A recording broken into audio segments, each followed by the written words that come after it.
the purpose of prohibition of things we spoke about earlier is that they protect us from things which are extremely harmful, which are harmful to the society as a whole.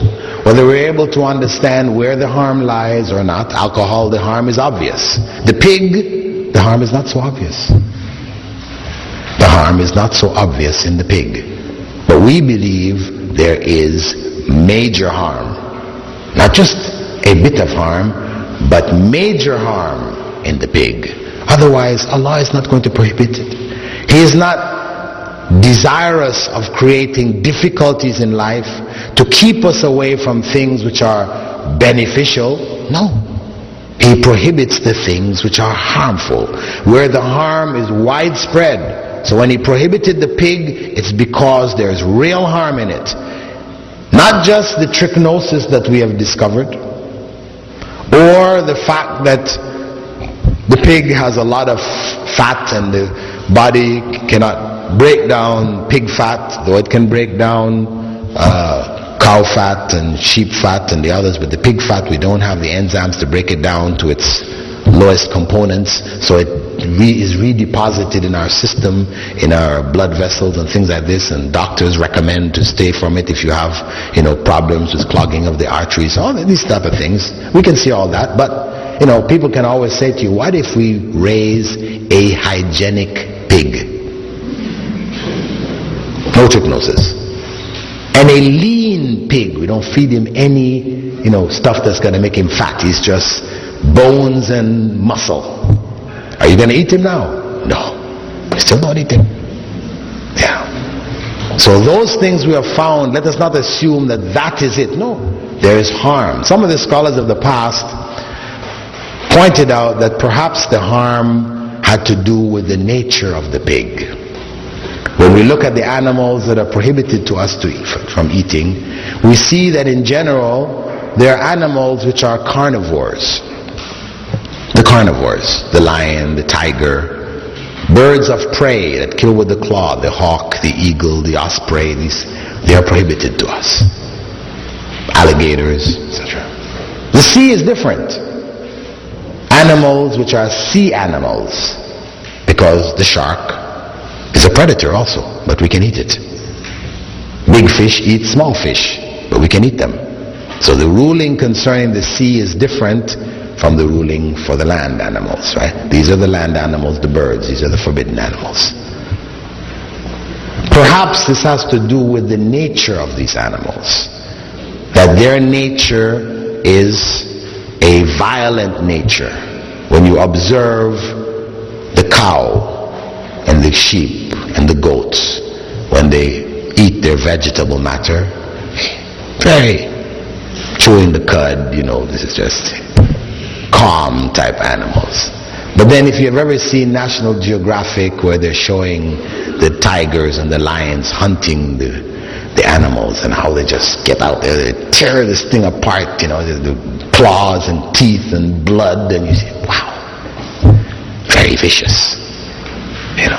Not that they're deliberately thinking, hey, I'm going to be vicious today. Hey, that's just how they are. That's their nature, to eat in that way. And that's why you read about cases every year, every so often. These movie actors, they like to get these exotic pets. They buy a Black Panther or whatever, and you see them walking down the street with their panther or whatever.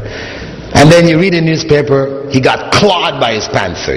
He's playing with his panther. One day he just tears off half his arms. Why? He had raised this panther it was a little kitten. And all of a sudden the thing is, because that is its nature. No matter how much you try to domesticate, it has this nature. Similarly, for the lion tamers, this is a very high-paid profession. Because the high point of the lion tamer show is when he gets the lion up there and he opens up his jaw and he puts his head and everybody says, whoa, look at that boy. No way you get me doing one of those, right? And they do it. But every year a lion decides to close his mouth and a lion tamer loses his head. That's why they get good pay. They get danger pay here, So this is the nature. And anybody who has observed the pig, go to a pig farm and observe the pig. Its nature is filthy. It just loves filth. You put him in a clean area, he will wallow in his own feces, and yes, that is the nature of the pig. However you try to keep him, he loves filth. So, as they say, you are what you eat. There's a famous German nutritionist, he started that statement, you are what you eat. That's the bottom line. You're eating the pig, you're building yourself up with the pig, his enzymes, his protein, his genes. Your body's breaking it down and remaking itself. It is affecting you. It is affecting you. Allah knows. This could very well be the essence of it. Now some people say, hey, the pig, why did Allah make the pig then? And of course Muslims, people who are raised as Muslims, who have lived lives as practicing Muslims, who have never eaten the pig, in their mind, the pig must be nasty tasting. Well, to be honest, I was raised a non-Muslim, and my parents used to cook up pork, and it tasted good. It didn't taste bad, it tasted nice, and that's why it's popular. So it's not about it being nasty tasting. No, not at all. So the people ask, well then why did Allah forbid it? If we discount this other element, right, of you being what you eat and all the other things, right?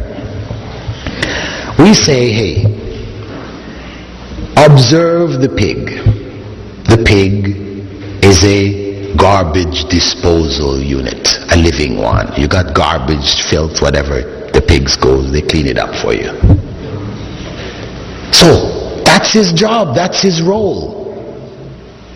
And you don't have to eat everything Allah made. Do we eat flies? People could argue, why don't we eat the fly? We don't have to eat the fly. He has a job, he does his job, he's very important.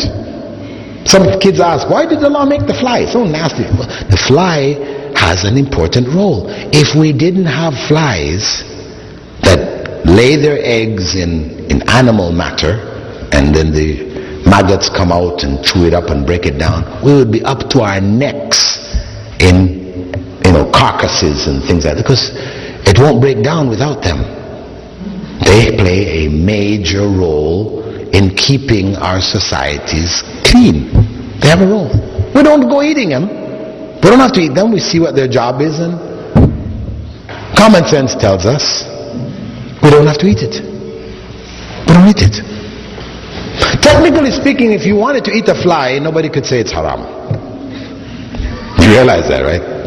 I'll just clarify that in case you wanted to people who eat flies, right? I'm saying technically speaking, though I wouldn't want to eat it and I wouldn't recommend it, if you did choose to eat flies, it's halal. But we don't eat it. Okay?